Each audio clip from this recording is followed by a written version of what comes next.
Hello दोस्तों, स्वागत है आपका अपने यूट्यूब चैनल ग्रुपिंग हब में। तो आइए आज हम अपने मॉडर्न हिस्ट्री के टॉपिक को आगे बढ़ाते हैं। इसके पूर्व हम लोगों ने देखा था भारतीय राष्ट्रीय कांग्रेस आईएनसी के बारे में। भारतीय राष्ट्रीय कांग्रेस जो इस्टेब्लिश हुई 1885 में, इसके बारे में देखा, तथा इसके पूर्व हम लोगों ने 1857 का रिवॉल्ट और भी चीज़ें देखें। आज का जो हमारा टॉपिक होने वाला है वो है, इसके बाद में जो है वह है भारत के गवर्नर जनरल एवं viceroy, governor general and viceroy. ये टॉपिक जो है थोड़ा सा लंबा है, तो हम प्रयास करेंगे इसे 2 वीडियो में लाने का। ये आज का जो हमारा होने वाला है पार्ट फर्स्ट है, प्रथम भाग है। इसके बाद एक वीडियो और इसी का आएगा, गवर्नर जनरल एवं वायसराय से ही। तो चलिए हम शुरू करते हैं। और हाँ, ये जो बुक है वो घटना चक्र यूथ पब्लिकेशन का जो आता है, पॉइंटर का फॉर्म पॉइंटर है। ये जो घटना चक्र से है थोड़ा सा ज़्यादा क्वेश्चन दिया है और वो भी ऑब्जेक्टिव फॉर्म में दिया गया है। तो आप प्रयास करेंगे पूर्ण रूप से क्वेश्चन को ध्यान से सुनने का एवं समझने का और याद रखने का, ताकि आप 100% सही कर सकें, क्योंकि क्वेश्चन जो आता है हूबहू भी छपता है।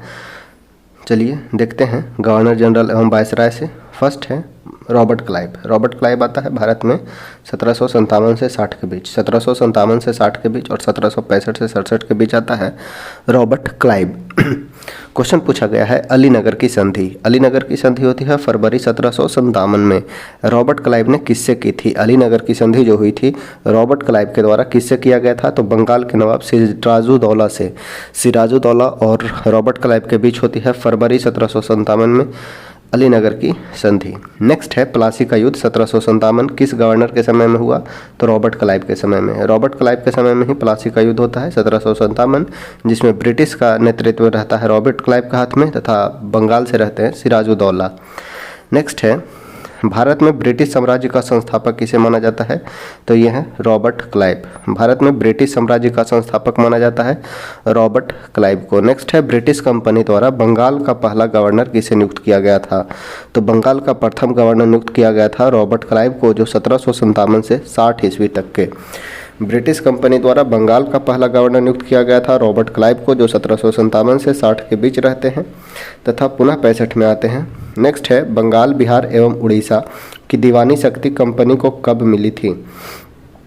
बंगाल, बिहार, उड़ीसा की दीवानी शक्ति कंपनी को कब मिला था? तो 1765 ईस्वी में। 1765 ईस्वी में जब बक्सर का युद्ध होता है, उसके बाद होती है इलाहाबाद की संधि। तो इलाहाबाद की संधि के बाद जो होता है बंगाल, बिहार और उड़ीसा की दीवानी शक्ति कंपनी को दे दिया जाता है 1765 में इलाहाबाद की संधि के बाद। नेक्स्ट है रॉबर्ट क्लाइव ने इलाहाबाद की संधि 1765 किन 2 शासकों से की थी? इलाहाबाद की संधि 1765 में रॉबर्ट क्लाइव ने किसके साथ किया था? तो अवध के नवाब शुजाउद्दौला एवं मुगल सम्राट शाह आलम द्वितीय के साथ होता है इलाहाबाद की संधि। अवध के नवाब शुजाउद्दौला, मुगल सम्राट शाह आलम द्वितीय। नेक्स्ट है सहायक संधि को स्वीकार करने वाला पहला शासक कौन था? सहायक संधि को स्वीकार करने वाला पहला शासक, तो अवध का नवाब 1765 में स्वीकार करता है। अवध का नवाब 1765 में। नेक्स्ट है किस संधि द्वारा मुगल सम्राट ब्रिटिश कंपनी के पेंशनर बन गए थे? तो इलाहाबाद की संधि के द्वारा। इलाहाबाद की संधि के द्वारा मुगल सम्राट ब्रिटिश कंपनी के पेंशनर बने थे। नेक्स्ट है बंगाल में द्वैत शासन की शुरुआत रॉबर्ट क्लाइव द्वारा कब किया गया था? तो ये किया गया था 1765 में। क्वेश्चन है बंगाल में द्वैत शासन की शुरुआत लॉर्ड क्लाइव द्वारा कब किया गया था?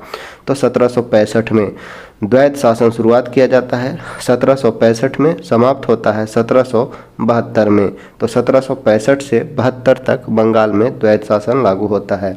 नेक्स्ट है 1765 से 72 ईस्वी तक के बंगाल में स्थापित द्वैत शासन को डाकू राज्य की संज्ञा किसने दी थी? तो इतिहासकार हैं के.एम. पनिकर। के.एम. पनिकर के द्वारा 1765 से 72 ईस्वी तक के बंगाल में स्थापित द्वैत शासन को डाकू राज की संज्ञा दी गई। के.एम. पनिकर के द्वारा 1765 से 72 के समय को डाकू राज की संज्ञा दी गई थी। नेक्स्ट है क्लाइव के समय हुए श्वेत विद्रोह 1766 ईस्वी का क्या कारण था? तो ये कारण था दोहरा भत्ता समाप्त कर दिया गया था, जिसके कारण होता है श्वेत विद्रोह। क्वेश्चन पूछा गया है क्लाइव, रॉबर्ट क्लाइव के समय श्वेत विद्रोह 1766 ईस्वी में, इसके क्या कारण थे? तो दोहरा भत्ता समाप्त करना। नेक्स्ट है रॉबर्ट क्लाइव एवं वॉरेन हेस्टिंग्स के मध्य बंगाल के गवर्नर बनाए गए थे। रॉबर्ट क्लाइव और वॉरेन हेस्टिंग्स दो गवर्नर हैं, इनके मध्य किन्हें बनाया गया था? तो हेनरी वेरेलास्ट को 1767 से 69 तक एवं कॉर्टियर को 1769 से 72 तक दो गवर्नर बनते हैं। बीच में रॉबर्ट क्लाइव 1765 से 67 तक रहते हैं, 67 से 69 तक रहते हैं वेरेलास्ट और 69 से 72 तक रहते हैं कार्टियर। इसके बाद आते हैं वॉरेन हेस्टिंग्स। तो रॉबर्ट क्लाइव पूछा गया था, रॉबर्ट क्लाइव एवं वॉरेन हेस्टिंग्स के मध्य कौन बंगाल के गवर्नर बनाए गए थे? तो हेनरी वेरेलास्ट एवं कॉर्टियर। नेक्स्ट है किसे स्वर्ग से उत्पन्न सेना नायक कहा गया है? स्वर्ग से उत्पन्न सेना नायक बोला गया है रॉबर्ट क्लाइव को। रॉबर्ट क्लाइव को स्वर्ग से उत्पन्न सेना नायक बोला गया है। नेक्स्ट है क्लाइव को ईश्वर द्वारा भेजा गया सेनापति किसने कहा था? रॉबर्ट क्लाइव को ईश्वर द्वारा भेजा गया सेनापति किसने कहा है? तो अर्ल ऑफ चेथम ने, अर्ल ऑफ चेथम के द्वारा क्लाइव को ईश्वर द्वारा भेजा गया सेनापति बुलाया गया है। नेक्स्ट क्वेश्चन है हमारे टापू ने शायद ही किसी ऐसे व्यक्ति को जन्म दिया हो जो युद्ध और विचार विमर्श में उससे बढ़कर हो। यह कथन क्लाइव के संबंध में किसने कहा था? तो ये बोलने वाले थे लॉर्ड मैकाले। प्रथम विधि आयोग के अध्यक्ष लॉर्ड मैकाले के द्वारा क्लाइव के बारे में बतलाया जाता है हमारे टापू ने शायद ही किसी ऐसे व्यक्ति को जन्म दिया हो जो युद्ध और विचार विमर्श में उससे बढ़कर हो। यह कथन क्लाइव के संबंध में लॉर्ड मैकाले कहते हैं। नेक्स्ट है वॉरेन हेस्टिंग्स। वॉरेन हेस्टिंग्स जिनका कार्यकाल रहता है 1772 से 1785 तक। वॉरेन हेस्टिंग्स कार्यकाल है 1772 से 1785 तक इनका कार्यकाल रहता है। इनसे क्वेश्चन पूछा गया है ईस्ट इंडिया कंपनी ने किसे बंगाल का पहला गवर्नर जनरल बनाया? बंगाल का प्रथम गवर्नर जनरल बनाया जाता है वॉरेन हेस्टिंग्स को। रॉबर्ट क्लाइव वो हैं बंगाल के प्रथम गवर्नर रहते हैं, गवर्नर ऑफ बंगाल। बंगाल के प्रथम गवर्नर रहते हैं रॉबर्ट क्लाइव। अगर बोला जाए बंगाल का प्रथम गवर्नर जनरल, तो बंगाल का प्रथम गवर्नर जनरल बनाया जाता है वॉरेन हेस्टिंग्स को। नेक्स्ट है बंगाल में रॉबर्ट क्लाइव द्वारा स्थापित द्वैध सरकार को किसने समाप्त किया था? तो ये वॉरेन हेस्टिंग्स के द्वारा समाप्त किया गया था। नेक्स्ट है बंगाल में द्वैध शासन का अंत कब हुआ? तो 1772 ईस्वी में। 1772 ईस्वी में द्वैध शासन का समाप्ति होता है जो लाया गया था रॉबर्ट क्लाइव के द्वारा। नेक्स्ट है 1772 ईस्वी में प्रत्येक जिले में एक दीवानी और एक फौजेदारी न्यायालय की स्थापना की शुरुआत किसने की थी? तो वॉरेन हेस्टिंग्स के द्वारा। 1772 ईस्वी में प्रत्येक जिला में एक दीवानी और एक फौजेदारी न्यायालय की स्थापना की शुरुआत किसने किया था? तो वॉरेन हेस्टिंग्स ने। नेक्स्ट है क्वेश्चन रेगुलेटिंग एक्ट 1773 के तहत कलकत्ता में सुप्रीम कोर्ट की स्थापना किसके समय में की गई थी? तो वॉरेन हेस्टिंग्स के समय में। वॉरेन हेस्टिंग्स के समय में कलकत्ता में सुप्रीम कोर्ट की स्थापना 1773 के रेगुलेटिंग एक्ट के तहत की गई थी। नेक्स्ट क्वेश्चन है वॉरेन हेस्टिंग्स के समय कोष का स्थानांतरण मुर्शिदाबाद से कहाँ किया गया था? तो मुर्शिदाबाद से ट्रांसफ़र किया गया था कोलकाता। वॉरेन हेस्टिंग्स के समय में कोष का स्थानांतरण मुर्शिदाबाद से कहाँ किया गया था? तो कलकत्ता। नेक्स्ट है राजस्व व्यवस्था स्थापित करने के लिए हेस्टिंग्स ने कौन सा नियम अपनाया था? तो परीक्षण एवं अशुद्धि का नियम। राजस्व व्यवस्था स्थापित करने के लिए हेस्टिंग्स ने कौन सा नियम अपनाया था? परीक्षण एवं अशुद्धि का नियम। नेक्स्ट है संपूर्ण लगान के हिसाब की देखभाल के लिए एक भारतीय अधिकारी राय रायन किसने नियुक्त किया था? तो वॉरेन हेस्टिंग्स ने। संपूर्ण लगान के हिसाब की देखभाल के लिए एक भारतीय अधिकारी राय रायन किसने नियुक्त किया था? तो वॉरेन हेस्टिंग्स ने। नेक्स्ट है राय रायन के पद पर नियुक्त होने वाले प्रथम व्यक्ति कौन थे? तो राजा राजबल्लभ। राय रायन के पद पर नियुक्त होने वाले प्रथम व्यक्ति कौन थे? तो राजा राजबल्लभ। नेक्स्ट है व्यापारिक सुधार के तहत दस्तक का प्रयोग किसने समाप्त किया था? तो वॉरेन हेस्टिंग्स ने। व्यापारिक सुधार के तहत दस्तक का प्रयोग किसने समाप्त किया? वॉरेन हेस्टिंग्स के द्वारा समाप्त किया गया। नेक्स्ट है बनारस की संधि 1773 एवं फैजाबाद की संधि 1775 वॉरेन हेस्टिंग्स ने किसके साथ किया था? तो अवध के नवाब के साथ किया था। बनारस की संधि जो हुई थी 1773 में एवं फैजाबाद की संधि 1775 में वॉरेन हेस्टिंग्स ने किसके साथ किया था? तो अवध के नवाब के साथ। नेक्स्ट है अवध के नवाब के साथ की गई इन संधि का मुख्य उद्देश्य क्या था? तो मराठा से कंपनी की सीमा की सुरक्षा। मराठाओं से कंपनी की सीमा की सुरक्षा करने का मुख्य उद्देश्य था जो संधि किया गया था। नेक्स्ट है प्रथम आंग्ल मराठा युद्ध। कार्य समय है 75 से 82। प्रथम आंग्ल मराठा युद्ध 1775 से 82 किस गवर्नर जनरल के समय में हुआ था? तो 75 से 82 कार्यकाल होता है वॉरेन हेस्टिंग्स को। वॉरेन हेस्टिंग्स का प्रथम आंग्ल मराठा युद्ध 1775 से 82 किस गवर्नर जनरल के समय में हुआ? तो वॉरेन हेस्टिंग्स के समय। वॉरेन हेस्टिंग्स ने संदिग्ध एवं निंदनीय कार्य क्या थे? वॉरेन हेस्टिंग्स के संदिग्ध और निंदनीय कार्य क्या थे? तो नंद कुमार केस, नंद कुमार पर मुकदमा एवं फांसी 1775 ईस्वी में करवा दिया था। नंद कुमार केस यह एक ब्राह्मण था जिस पर झूठा मुकदमा चलाया जाता है एवं 1775 में इसे फांसी दिलवा देता है। अवध की बेगम की घटना, राजा चेत सिंह की घटना, रुहेला का युद्ध 1774 में तथा रामपुर के नवाब की घटना, ये निंदनीय कार्य थे जो वॉरेन हेस्टिंग्स के द्वारा किया गया था। फर्स्ट है नंद कुमार पर मुकदमा एवं फांसी, अवध की बेगम की घटना, राजा चेत सिंह की घटना, रुहेला युद्ध तथा रामपुर के नवाब की घटना, ये वॉरेन हेस्टिंग्स से संबंधित है। जो वॉरेन हेस्टिंग्स के संदिग्ध एवं निंदनीय कार्य थे। द्वितीय आंग्ल मैसूर युद्ध 80 से 84 के समय वॉरेन हेस्टिंग्स कौन था? गवर्नर जनरल कौन था? तो वॉरेन हेस्टिंग्स। द्वितीय आंग्ल मैसूर युद्ध 1780 से 84 के समय गवर्नर जनरल कौन थे? तो वॉरेन हेस्टिंग्स। नेक्स्ट है 1781 में कलकत्ता में प्रथम मदरसा की स्थापना किसने की थी? तो वॉरेन हेस्टिंग्स के द्वारा। 1781 में कलकत्ता में प्रथम मदरसा की स्थापना वॉरेन हेस्टिंग्स के द्वारा। कलकत्ता में एशियाटिक सोसाइटी की स्थापना 15 जनवरी 1784 को विलियम जोन्स द्वारा किया गया था। कलकत्ता में एशियाटिक सोसाइटी की स्थापना कब की गई थी? तो 15 जनवरी 1784 को विलियम जोन्स द्वारा। नेक्स्ट है कलकत्ता में एशियाटिक सोसाइटी की स्थापना के समय बंगाल के गवर्नर जनरल कौन थे? Lord Warren Hastings. समय रहता है 74 से 85 के बीच। नेक्स्ट है सुरक्षा प्रकोष्ठ, रिंग फेंस या घेरे की नीति। सुरक्षा प्रकोष्ठ, रिंग फेंस या घेरे की नीति किससे संबंधित है? तो वॉरेन हेस्टिंग्स से। नेक्स्ट है किस गवर्नर जनरल पर महाभियोग का मुकदमा चलाया गया था? तो वॉरेन हेस्टिंग्स पर 1788 से 95 ईस्वी तक वॉरेन हेस्टिंग्स पर मुकदमा चलाया गया था। महाभियोग का मुकदमा चलाया गया था 1788 से 95 ईस्वी तक वॉरेन हेस्टिंग्स पर। वॉरेन हेस्टिंग्स पर महाभियोग किसने लगाया था? तो बर्ग के द्वारा। वॉरेन हेस्टिंग्स पर महाभियोग किसके द्वारा लगाया गया था? तो बर्ग के द्वारा।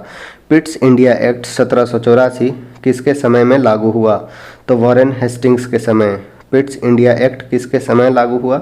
तो वॉरेन हेस्टिंग्स के समय। नेक्स्ट है नोट, सर जॉन मैकफरसन 1785 से 86 के मध्य अस्थायी गवर्नर जनरल नियुक्त किए गए थे।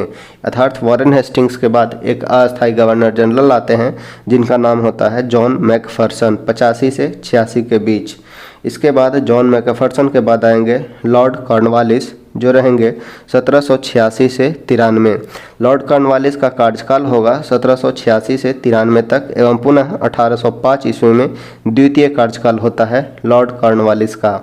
क्वेश्चन है कंपनी के अधिकारियों की भ्रष्टता एवं घूसखोरी के कारण निजी व्यापार तथा उपहार लेना बंद कर दिया। उन्हें एक विशेष अनुबंध पर हस्ताक्षर करने को किसने बाध्य किया था? तो कॉर्नवालिस के द्वारा बाध्य किया गया था।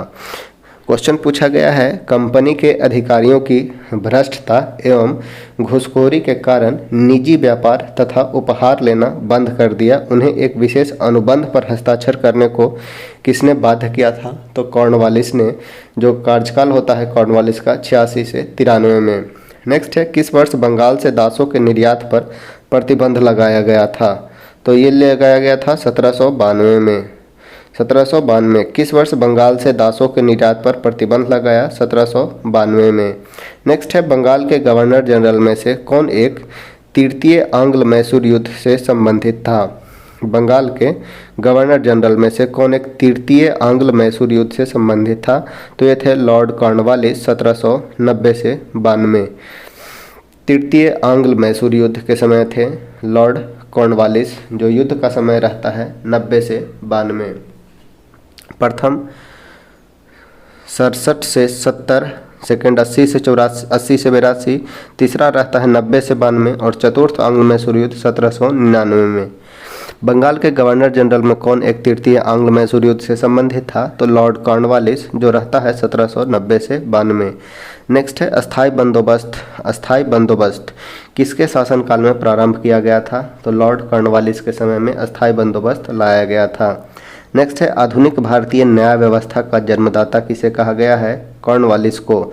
आधुनिक भारतीय न्याय व्यवस्था का जन्मदाता कहा गया है कॉर्नवालिस को। नेक्स्ट है, भारत में सिविल सेवा पंचविधाबद्ध सिविल सेवा के संस्थापक किन्हें माना जाता है?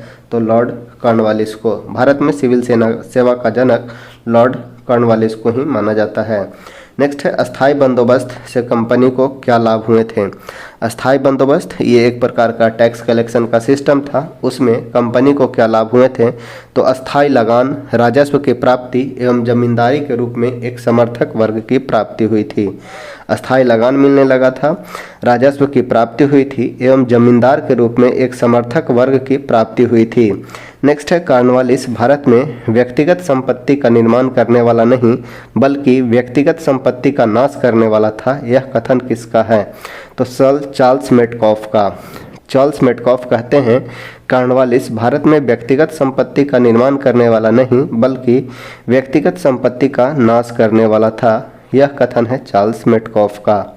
नेक्स्ट है, कॉर्नवालिस ने प्रशासनिक, न्यायिक, पुलिस एवं राजस्व के संबंध में नियमों की एक संहिता किस नाम से तैयार की थी?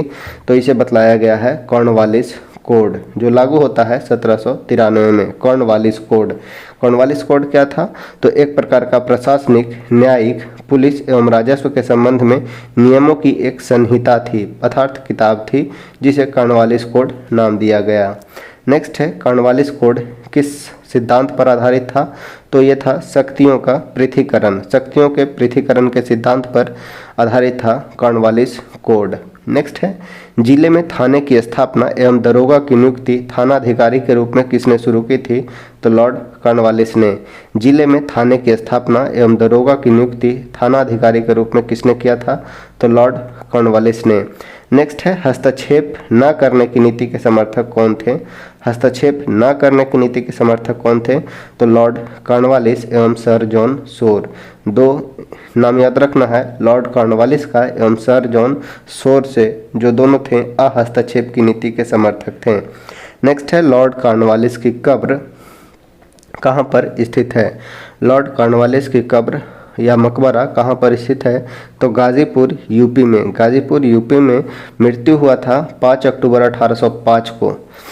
5 अक्टूबर 1805। लॉर्ड कॉर्नवालिस का कब्र कहाँ स्थित है? तो गाजीपुर यूपी में। नेक्स्ट है, तटस्थता की नीति बड़ी कठोरता से पालन किस गवर्नर जनरल ने किया था? तटस्थता की नीति किस गवर्नर जनरल ने बड़ी कठोरता से पालन किया था? तो सर जॉन शोर के द्वारा। 1793 से 1798 इनका कार्यकाल होता है सर जॉन शोर का। नेक्स्ट है, नेक्स्ट जो गवर्नर जनरल हमारे हैं वो हैं लॉर्ड वेलेस्ली। लॉर्ड वेलेस्ली, इन्हें भारत में सहायक संधि का जन्मदाता, सहायक संधि लागू करने वाले थे। इसके पूर्व वेलेस्ली के पूर्व डुप्ले भी कर चुके थे। लॉर्ड वेलेस्ली, जिनका कार्यकाल होता है 1798 से 1805 तक।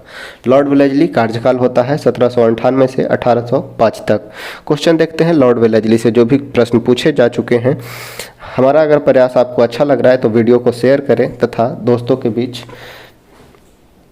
बीच शेयर करें, तथा अगर अच्छा लग रहा है तो इसे पूर्ण रूप से देखें, तथा अगर जो भी क्वेश्चन डाउट है वो कमेंट करके भी बतलाएं, ताकि कोई भी अशुद्धि न हो, त्रुटि न हो और सही तैयारी हो सके। क्वेश्चन हमारा है, भारतीय राज्यों पर अंग्रेजी प्रभुत्व स्थापित करने के लिए किसने प्रशासन में सहायक संधि प्रणाली का सूत्रपात किया था?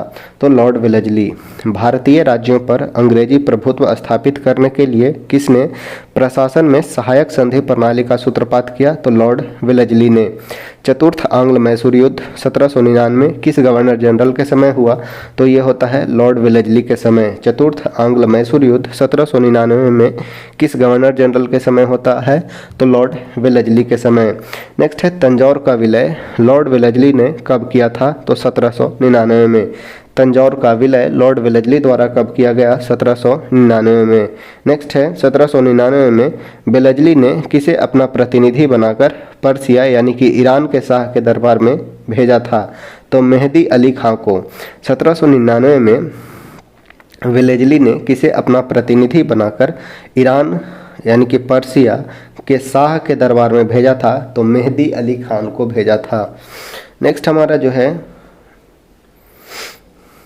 सूरत का विलय वेलेस्ली ने कब किया? सूरत का विलय कब किया? तो 1800 में। सूरत का विलय 1800 में। लॉर्ड वेलेस्ली ने कर्नाटक का विलय कब किया? तो 1801 में। कर्नाटक का विलय 1801 में। सहायक संधि को किसके काल में क्रियान्वित किया गया था? तो लॉर्ड वेलेस्ली के समय में। 1798 से 1805 लॉर्ड वेलेस्ली का कार्यकाल होता है। सहायक संधि को किसके काल में क्रियान्वित किया गया था? तो लॉर्ड वेलेस्ली के समय में। वेलेस्ली की सहायक संधि स्वीकार करने वाला प्रथम राज्य कौन सा था? तो वो था हैदराबाद। 1798 में वेलेस्ली की सहायक संधि स्वीकार करने वाला प्रथम राज्य था हैदराबाद। 1798 में लॉर्ड वेलेस्ली की सहायक संधि स्वीकार करने वाला पहला मराठा सरदार कौन था? तो पेशवा बाजीराव द्वितीय। पेशवा बाजीराव द्वितीय जो थे वो प्रथम सरदार थे, मराठा सरदार। लॉर्ड वेलेस्ली की सहायक संधि स्वीकार करने वाला पहला मराठा सरदार कौन था? तो पेशवा बाजीराव द्वितीय, जो 31 दिसंबर 1802 को सहायक संधि स्वीकार किए थे। नेक्स्ट है 1802 में बसीन की संधि पर हस्ताक्षर किसने किया? 1802 को बसीन की संधि पर अंग्रेजी तथा बाजीराव द्वितीय के बीच हस्ताक्षर होता है। अंग्रेज और बाजीराव द्वितीय के बीच बसीन की संधि पर हस्ताक्षर होता है 1802 में। मराठों की प्रथम सहायक संधि थी बसीन की संधि। नेक्स्ट है ईस्ट इंडिया कंपनी का राजपूत राज्यों में सहायक संधि करने का मुख्य उद्देश्य क्या था? ईस्ट इंडिया कंपनी का राजपूत राज्यों से सहायक संधि करने का मुख्य उद्देश्य क्या था? तो अंग्रेजों की प्रभुसत्ता स्थापित करना। अंग्रेजों की प्रभुसत्ता स्थापित करना ईस्ट इंडिया कंपनी का राजपूत राज्यों में से सहायक करने का मुख्य उद्देश्य था। नेक्स्ट है लॉर्ड वेलेस्ली द्वारा लागू की गई सहायक संधि व्यवस्था के बारे में सत्य कथन कौन कौन से हैं?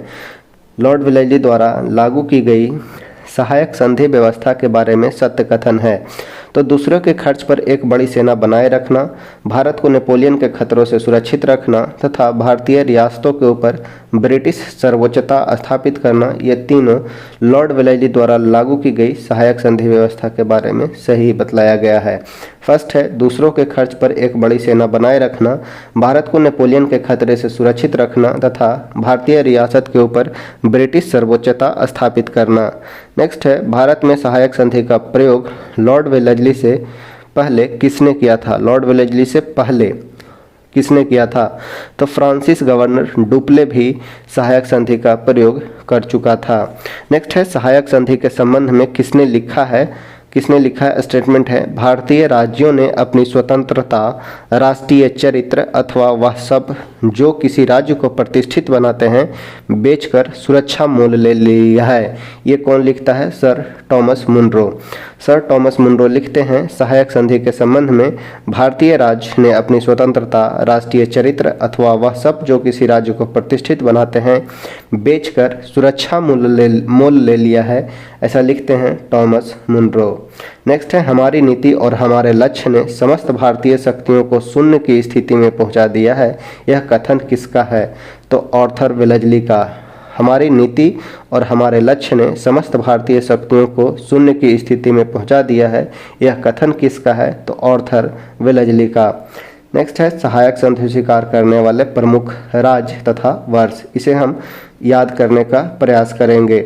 जैसे प्रमुख राज्य हैं और वर्ष है हैदराबाद को मिलाया गया 1798 में 1798 में हैदराबाद को। उसके बाद है मैसूर को 1799 में, तंजौर को 1799 में।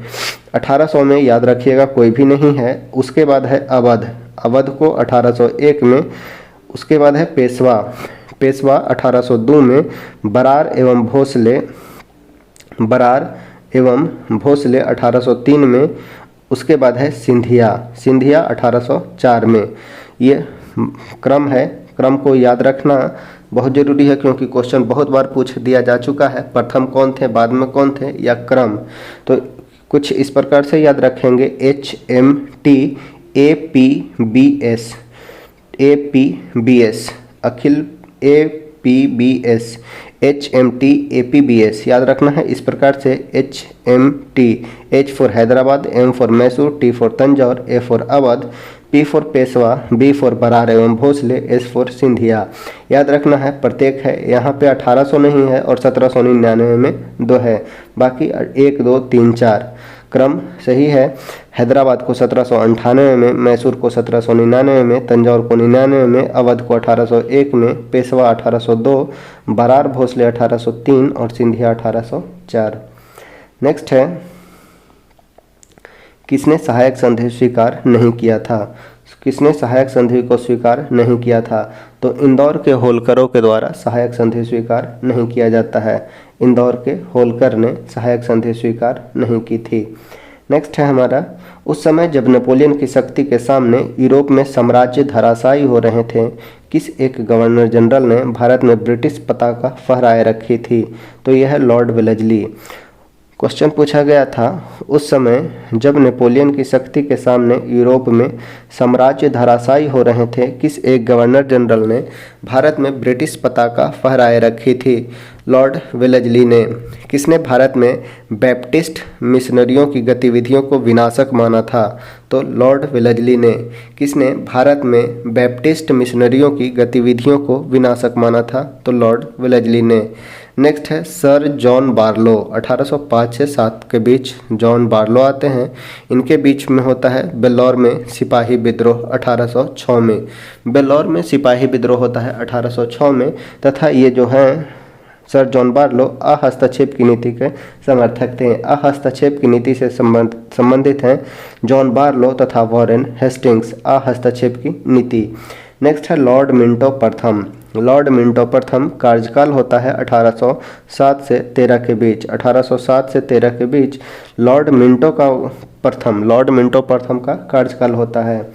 क्वेश्चन है, देशी राज्यों के मामले में तटस्थता नीति का पालन। देशी राज्यों के मामले में तटस्थता नीति का पालन तथा भारत की सीमा को सुरक्षित रखने हेतु प्रथम बार विदेशी शक्तियों से संबंध स्थापित किया गया। देशी राज्यों के मामले में तटस्थता की नीति का पालन किया गया तथा भारत की सीमा को सुरक्षित रखने हेतु प्रथम बार विदेशी शक्तियों के संबंध स्थापित किया गया। चार्ल्स मेटकॉफ को राजदूत बनाकर लाहौर भेजा गया। चार्ल्स मेटकॉफ को राजदूत बनाकर लाहौर भेजा गया रंजीत सिंह के पास। मेटकॉफ की मध्यस्थता से रंजीत सिंह एवं लॉर्ड मिंटो के मध्य 25 अप्रैल 1809 को अमृतसर की संधि हुई। अमृतसर की संधि 1809 में मेटकॉफ की मध्यस्थता से रंजीत सिंह एवं लॉर्ड मिंटो प्रथम के बीच। लॉर्ड मिंटो ने जॉन माल्कम को फारस तथा स्टुअर्ट एल्फिंस्टन को अफगानिस्तान राजदूत बनाकर भेजा था। लॉर्ड मिंटो ने जॉन माल्कम को फारस तथा स्टुअर्ट एल्फिंस्टन को अफगानिस्तान राजदूत बनाकर भेजा था। 1813 ईस्वी को चार्टर एक्ट लॉर्ड मिंटो के समय में ही आया था। 1813 का चार्टर एक्ट लॉर्ड मिंटो के समय में ही आया था। नेक्स्ट है हमारा मार्क्विस लॉर्ड हेस्टिंग्स, जिनका कार्यकाल होता है 1813 से 23। लॉर्ड हेस्टिंग्स कार्यकाल है 1813 से 23। इनके बारे में इंपॉर्टेंट पॉइंट्स हैं। आंग्ल नेपाल युद्ध। आंग्ल नेपाल युद्ध किसके समय में हुआ? तो लॉर्ड हेस्टिंग्स के समय में 14 से 16 के बीच। 1814 से 16 के बीच होता है आंग्ल नेपाल युद्ध। 1814 से 16 के बीच आंग्ल नेपाल युद्ध किसके समय में? तो लॉर्ड हेस्टिंग्स के समय में। नेक्स्ट है संगोली की संधि। संगोली की संधि कब हुई थी? तो 1816 में होता है संगोली की संधि, जिसे प्रथम आंग्ल नेपाल युद्ध की समाप्ति होती है। किस वर्ष सिक्किम के शासक चोग्याल से एक संधि करके सिक्किम को अपने अधीन मित्र राज्य बना लिया गया था? तो 1817 में। किस वर्ष सिक्किम के शासक चोग्याल से एक संधि करके सिक्किम को अपने अधीन मित्र राज्य बना लिया गया था 1817 में। नेक्स्ट है पूना की संधि 13 जून 1817 को होता है, किस संघ को समाप्त किया गया था? 13 जून 1817 पूना की संधि द्वारा किस संघ को समाप्त किया गया? तो मराठा संघ को। मराठा संघ को समाप्त किया जाता है पूना की संधि के द्वारा। नेक्स्ट है पठान सरदार आमिर खां। पठान सरदार आमिर खान ने चार्ल्स मेटकॉफ के साथ किस वर्ष संधि किया था? तो 1817 में। पठान सरदार आमिर खान ने चार्ल्स मेटकॉफ के साथ किस वर्ष संधि किया था? 1817 में। नेक्स्ट है ग्वालियर की संधि 5 नवंबर 1817। ग्वालियर की संधि 5 नवंबर 1817 में लॉर्ड हेस्टिंग्स ने किसके साथ की थी? तो दौलत राव सिंधिया के साथ। ग्वालियर की संधि कब होती है? 1817 में। लॉर्ड हेस्टिंग्स ने किसके साथ किया था? तो दौलत राव सिंधिया के साथ। नेक्स्ट है किसने राजपूताना की देसी रियासत के साथ वर्ष 1817-18 के अधीनस्थ संधि की बातचीत की थी? तो चार्ल्स मेटकॉफ ने बातचीत किया था। किसने राजपूताना की देसी रियासत के साथ वर्ष 1817-18 ईस्वी में अधीनस्थ संधि की बातचीत की थी? चार्ल्स मेटकॉफ ने। नेक्स्ट है तृतीय आंग्ल मराठा युद्ध। तृतीय आंग्ल मराठा युद्ध किसके समय हुआ? लॉर्ड हेस्टिंग्स के समय। पेशवा पद को कब समाप्त किया गया? तो 1818 में। पेशवाई को कब समाप्त किया गया? 1818 में। नेक्स्ट है पिंडारियों का सुनहला झंडा किसने प्रदान किया? मल्हार राव होलकर ने। पिंडारियों को सुनहला झंडा किसने प्रदान किया था? तो मल्हार राव होलकर के द्वारा। किस गवर्नर जनरल ने पिंडारियों और पठानों का दमन किया था? तो लॉर्ड हेस्टिंग्स ने। किस गवर्नर जनरल ने पिंडारियों और पठानों का दमन किया था? तो लॉर्ड हेस्टिंग्स ने। नेक्स्ट है सर थॉमस मुनरो किस वर्ष मद्रास के गवर्नर रहे थे? तो 1820 से 27 तक। सर थॉमस मुनरो किस वर्ष में मद्रास के गवर्नर रहे थे? तो 1820 से 27 ईस्वी तक। नेक्स्ट है किसको मराठों का मेहतर एवं टिड्डी दल कहा गया है? मराठों का मेहतर एवं टिड्डी दल कहा गया है पिंडारियों को। किसको मराठों का मेहतर एवं टिड्डी दल कहा गया है? तो पिंडारियों को। किसने पिंडारियों को मराठा शिकारियों के साथ शिकारी कुत्तों की संज्ञा दी है? तो मेलकम ने। मेलकम के द्वारा पिंडारियों को मराठा शिकारियों के साथ शिकारी कुत्ता की संज्ञा दी गई है। मेलकम ने दिया है पिंडारियों को। नेक्स्ट है 1822 में बंगाल कस्तकारी अधिनियम। 1822 ईस्वी में बंगाल कस्तकारी अधिनियम किसके समय पारित किया गया? तो लॉर्ड हेस्टिंग्स के समय। 1822 में बंगाल कस्तकारी अधिनियम किसके समय पारित हुआ? लॉर्ड हेस्टिंग्स के समय। नेक्स्ट है रैयतवाड़ी व्यवस्था का विचार किसने दिया था? थॉमस मुनरो ने। रैयतवाड़ी व्यवस्था का विचार दिया था थॉमस मुनरो ने।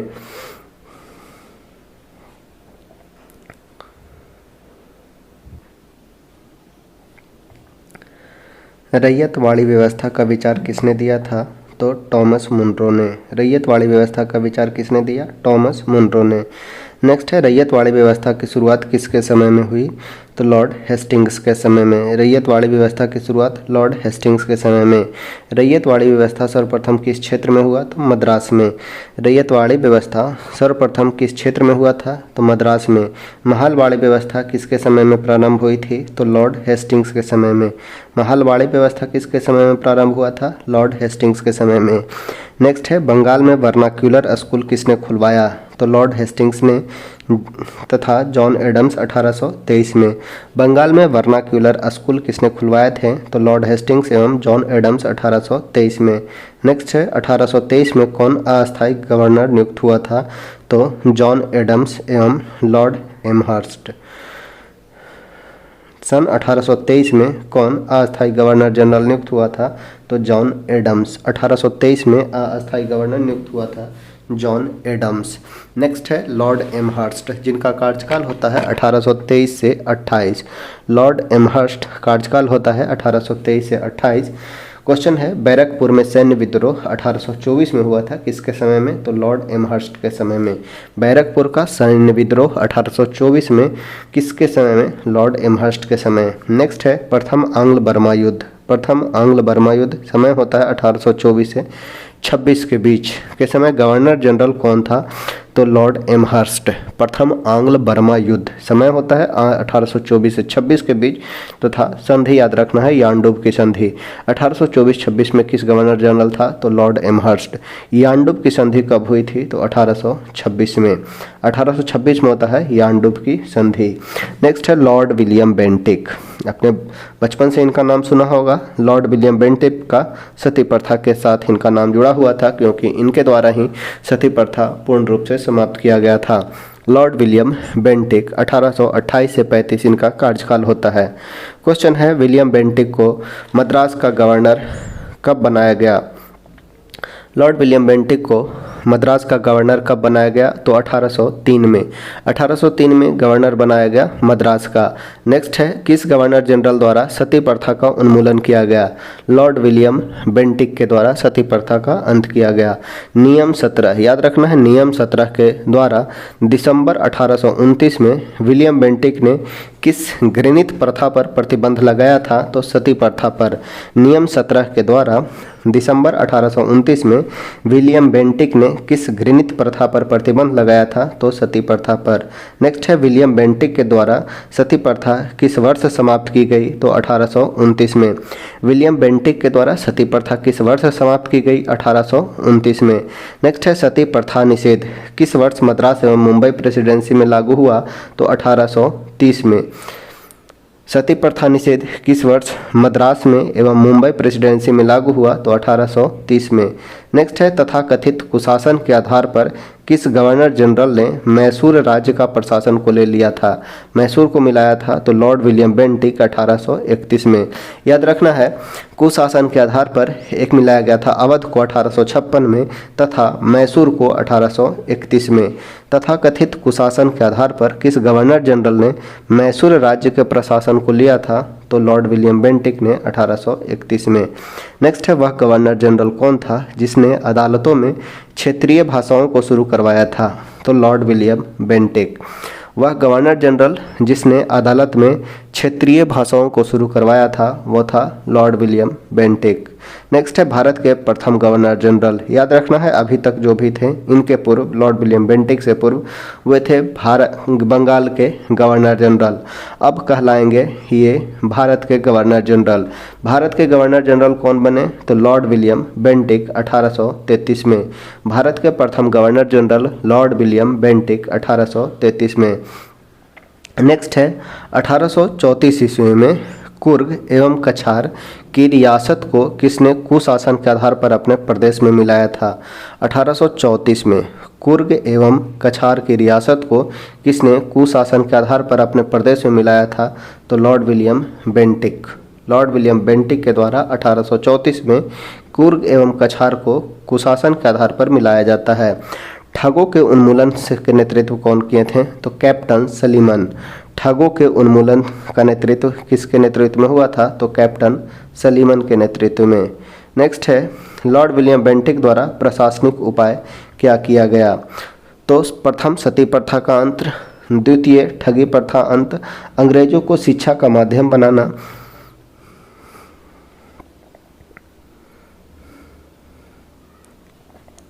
अंग्रेजी को शिक्षा का माध्यम बनाना तथा सरकारी सेवाओं में भेदभाव का अंत, यह विलियम बेंटिक के द्वारा प्रशासनिक उपाय हैं। प्रथम सती प्रथा का अंत, द्वितीय ठगी प्रथा का अंत, अंग्रेजी को शिक्षा का माध्यम बनाना तथा सरकारी सेवाओं में भेदभाव का अंत प्रमुख प्रशासनिक उपाय किए गए थे। नेक्स्ट है, किसने बाल हत्या एवं नर बलि को गैर कानूनी घोषित किया था? तो लॉर्ड विलियम बेंटिक। किसने बाल हत्या एवं नर बलि को गैर कानूनी घोषित किया? तो लॉर्ड विलियम बेंटिक ने। नेक्स्ट है, 1835 ईस्वी की शिक्षा संबंधी प्रस्ताव, शिक्षा सुधार तथा अंग्रेजी भाषा को शिक्षा का माध्यम बनाने की घोषणा किसके समय में की गई थी? तो लॉर्ड विलियम बेंटिक के समय। 1835 का शिक्षा संबंधी प्रस्ताव, शिक्षा सुधार तथा अंग्रेजी भाषा को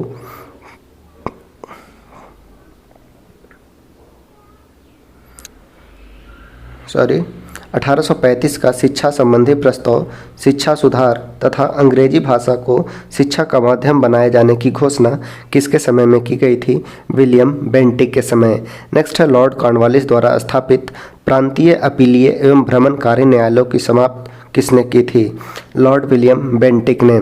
लॉर्ड कॉर्नवालिस के द्वारा स्थापित प्रांतीय, अपीलीय एवं भ्रमणकारी न्यायालय को समाप्त किसके द्वारा किया गया था? तो लॉर्ड विलियम बेंटिक के द्वारा।